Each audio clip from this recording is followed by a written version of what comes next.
The true story behind Unknown Number, the High School Catfish. In October 2020, 13-year-old Lauryn Licari and her then-boyfriend, Owen McKenny, began receiving disturbing text messages from an unknown number. The messages weren't just ordinary pranks. They were vulgar, threatening, and deeply personal, targeting Lauryn's insecurities, her self-image, and even her relationship with Owen. At first, the couple dismissed the texts as cruel bullying. But as days turned into weeks and weeks into months, the messages grew darker. The harassment went on for over a year, escalating in both severity and frequency. The couple's lives were completely upended. Lauryn, already at a delicate age where identity and confidence are fragile, found herself constantly anxious and paranoid. Owen, still trying to navigate the pressures of adolescence, struggled to balance being supportive while feeling equally hunted by the invisible tormentor. At school, whispers began to spread. Students speculated about who might be behind the cruelty. Was it a jealous friend? A classmate with a grudge? Or perhaps someone hiding in plain sight? The atmosphere became toxic, with suspicion creeping into once trusted friendships. For Lauryn and Owen, it was like living in a psychological war zone where every phone notification was a potential attack. Investigation and discovery. Eventually, the situation became too dangerous to ignore.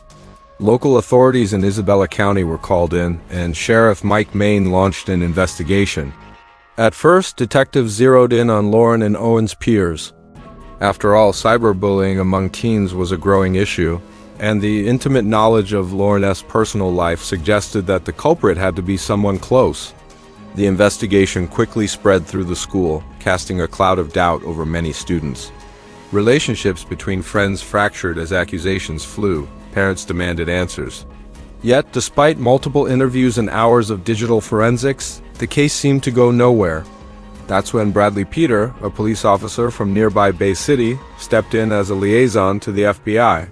With specialized resources, they were able to trace the masked messages back to an unexpected source. What they discovered shocked not only Lauryn and Owen, but the entire community. The text had been sent by Lauryn's own mother, Kendra Licari. The revelation was devastating. In December 2022, Kendra was arrested and charged with multiple counts of stalking and using a computer to commit a crime. Her carefully hidden double life came crashing down in an instant. She eventually pleaded guilty to 2 counts of stalking a minor and was sentenced to 19 months to 5 years in prison. In August 2024, Kendra was released. At the time filming of Unknown Number concluded, she still expressed a desire to be part of her daughter's life. But for many, including Lauryn, forgiveness wasn't going to come easily. Motive and psychological insight. The biggest question haunting this case is simple yet chilling.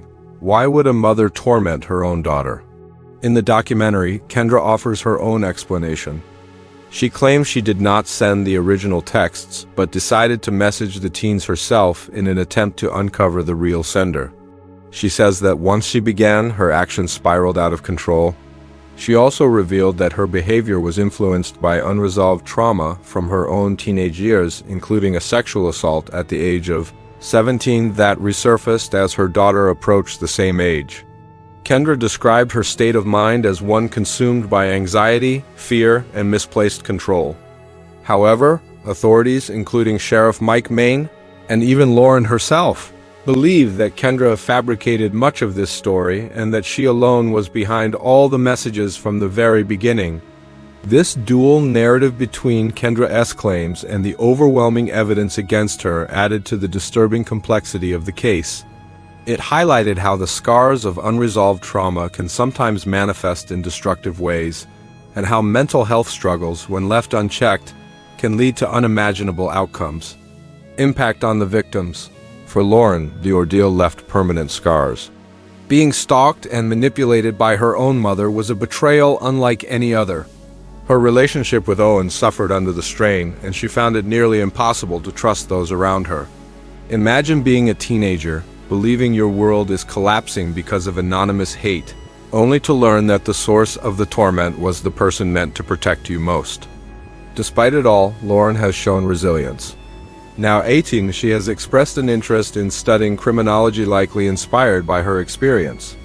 While she initially considered reconnecting with her mother, she has since grown more cautious, focusing instead on reclaiming her life and working toward independence. The ripple effect of Kendra's actions extended beyond Lauryn and Owen. One of the most heartbreaking twists was the false implication of another student, Chloe Wilson, who was accused of being behind the harassment. For Chloe and her parents, Craig and Tommy, the ordeal was a nightmare.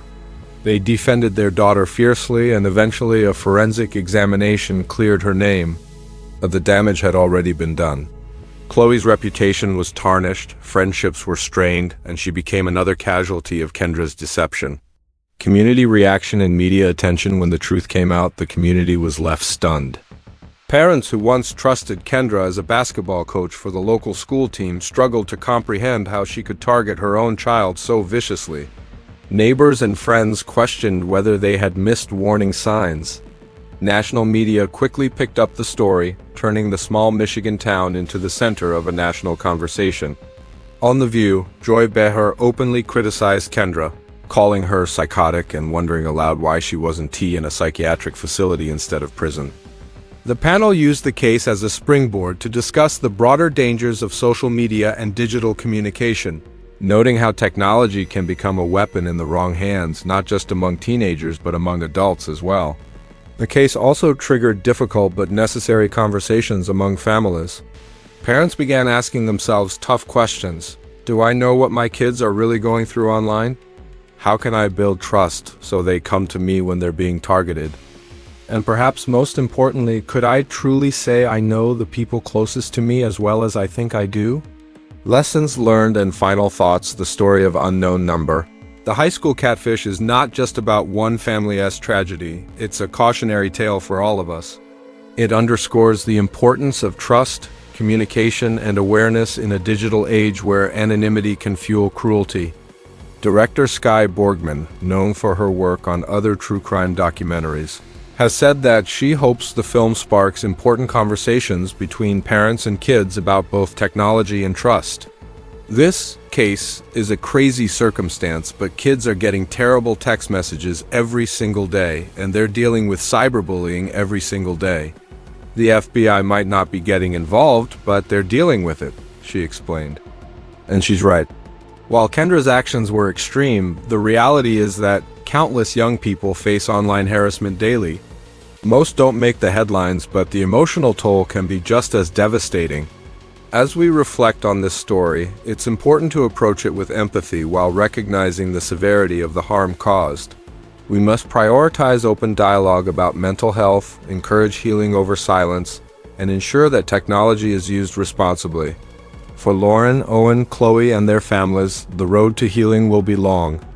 But their courage in sharing their story may help protect others from similar pain. If you or someone you know is struggling with cyberbullying, stalking, or emotional abuse, don't suffer in silence. Resources are available, and reaching out for support can be the first step toward healing and safety. Thank you for watching. And remember, fostering understanding and compassion is key to navigating the complexities of our interconnected lives.